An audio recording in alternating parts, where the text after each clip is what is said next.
Ըստ խնդրի պետք է գտնել բաժանվում է արդյոք առաջին 2024 պարզ թվերի արտադրյալը 2025-ի և հաջորդ հարցն է իսկ 2026-ի, այսինքն մեր խնդիրը երկու մասից է բաղկացած, առաջին մասը հետևյալն է, լավ, մինչև առաջին մաս անցնելը եկեք ընդհանուր նշանակում կատարենք այս խնդրի համար, դե մեզ պետք է գտնել արդյոք առաջին 2024 պարզ թվերի արտադրյալը բաժանվում է ինչ-որ երկու տարբեր թվերի, ինչպես կարող ենք դա ներկայացնել, դե առաջին 2024 պարզ թվերի արտադրյալը եկեք ինչ-որ P տառով նշանակենք, այստեղ նշենք բառերով, առաջին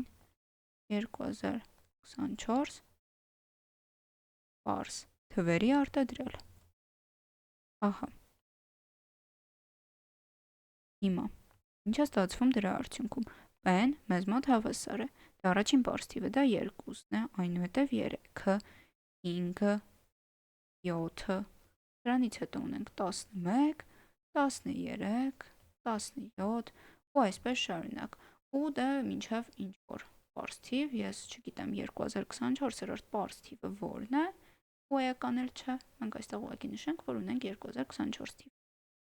Շատ լավ, ու նկատենք, որ յուրաքանչյուր պարզ արտադրիչից մենք ունենք ընդամենը մի հատ, որովհետև պարզ թվերի արտադրյալ է այստեղ։ Այսքանը հասկացանք ու հիմա անցնենք արդեն խնդրի առաջին մասի լուծմանը։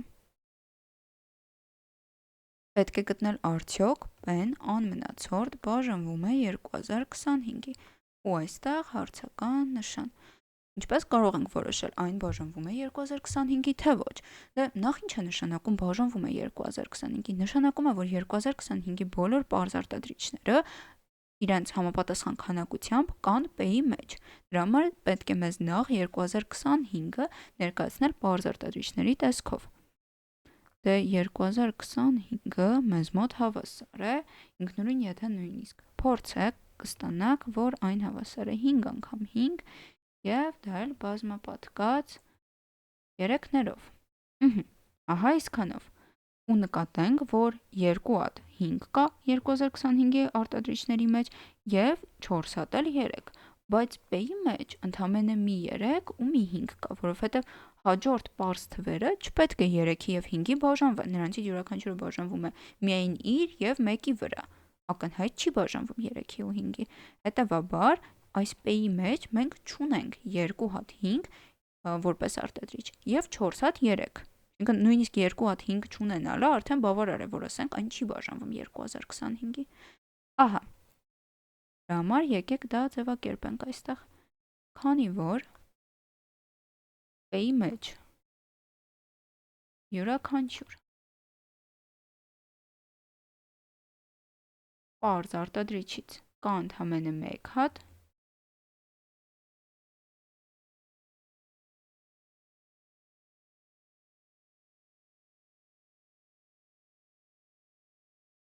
ապա չի լինի 2 հատ 5, ահա 2 հատ 5, որտեղից էլ հետևում է, որ P-ն չի բաժանվի 2025-ի։ Շատ լավ, տեսեք այստեղ մենք պատճառը ներկայացրինք, թե ինչու, ու մեր պատասխանն է ոչ։ Ինքն ինչ արեցինք, մենք պատասխանեցինք ոչ և հստակ պատճառ ներկայացրինք։ Շատ լավ, անցնենք երկրորդ մասին ու հետո ընդհանուր ամփոփում կկատարենք երկուսի համար էլ, մեզ պետք է գտնել արդյոք P-ն բաժանվում է 2026-ի։ Ու դե կրկին, ինչ է մեզ պետք է այն ներկայացնել պարզ արտադրիչների արտադրյալի տեսքով, 2026-ը հավասար է 2 անգամ 1013, շատ լավ, ահա այս հավասարում ունենք, իսկ 1013-ը պարզ է, այստեղից ստացվում է, որ 2026-ի մեջ, երբ այն վեր ենք լուծում պարզ արտադրիչների, ընդամենը 2 պարզ արտադրիչ կա, ճիշտ է, բայց յուրաքանչյուրից մի հատ, ու նկատենք, որ 1013-ն էլ հաստատ լինելու է առաջին 2024 պարզ թվերի արտադրյալի մեջ, դե դա ակնհայտ է 2024 հատ պարզ թվերը 1013-ից շատ մեծ լինելու, այսինքն ամենավերջին պարզ թիվը 1013-ից շատ մեծ է լինելու, ու քանի որ 1013-ը պարզ է, այն լինելու է այս P-ի մեջ։ Շատ լավ, այսքանը հասկացանք, ու հիմա պետք է բառերով կրկին նկարագրել, թե ինչու է ամեն ինչ այդպես։ երկուսը P-ի մեջ 2 և 1013 պարզ արտադրիչները կան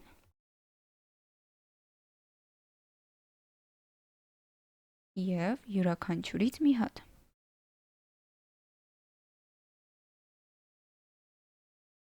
Ինչպես և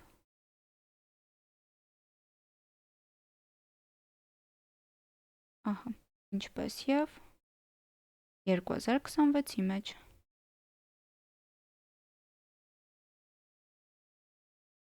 Ուստի P-ն անմնացորդ բաժանվում է 2026-ի և պատասխանն էլ այս խնդրի համար, այս մասի համար մեզ մոտ կլինի այո։ Շատ լավ, եկեք ամփոփենք լուծումը։ Դե առաջին կտորը ինչ մեզ պետք էր անել, դա ինչ-որ ձև նշանակում կատարելն էր ու հասկանալն էր ահա այս արտադրելի կտորը, որ եթե մենք P-ն փորձենք այսպես ներկայացնել, լինելու է 2 անգամ 3 ու այս պարզ արտադրիչներն են լինելու պարզ թվերն են։ Ու դրանցից մենք ունենալու ենք 2024 հատ։ Եվ մյուս կարևոր կտորը այն էր, որ հասկանալ յուրաքանչյուր պարզ արտադրիչից մենք ունենալու ենք ընդամենը մի հատ։ Մենք 3 պարզ արտադրիչը մի քանի հատ չենք ունենալու P-ի մեջ։ Այսքանը հասկանալուց հետո արդեն անցնում ենք լուծման։ Մեզ պետք էր գտնել P-ն բաժանվում է 2025-ի, թե ոչ։ Դե բաժանվել ինչ-որ թվի նշանակում է պարունակել յուրաքանչյուր պարզ արտադրիչից համապատասխան քանակությամբ, ամենաքիչը։ Ինքն P-ի մեջ պետք է տեսնենք արդյոք ամենաքիչը 2025-ի բոլոր պարզ արտադրիչներից մեզ պետք քանակությամբ կա։ 2025-ի մեջ կար 2 հատ 5, 4 հատ 3, իսկ P-ի մեջ յուրաքանչյուր պարզ արտադրիչից ընդամենը մի հատ կար։ Ինչն էլ նշանակում է, միայն 5-ի վրա մենք կարող ենք այստեղ հակասության գալ,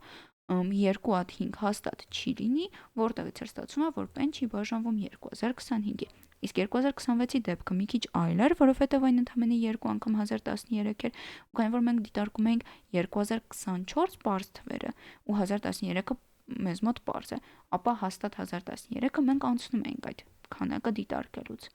Այսինքն այլ կլիներ հարցը, եթե այս 1013-ի փոխարեն մենք շատ մեծ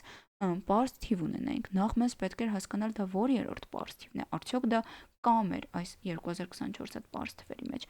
Բայց 1013-ը ակնհայտ կա, որովհետև եթե մենք 2024 հատ պարզ թիվ ունենք ու 1013-ը դիտարկում ենք այն փոքր է 2024-ից, հաստատ լինելու է այնտեղ։ Շատ լավ։ Այդքանը հասկանալուց հետո հասկացանք, որ այն պարտադիր լինելու է P-ի մեջ, իհարկե յուրաքանչյուրից մի հատ, բայց լինելու է, որտեղից էլ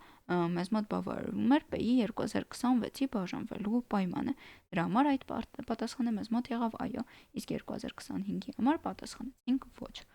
Այսքանով այս խնդրի լուծումը կարող ենք ավարտել։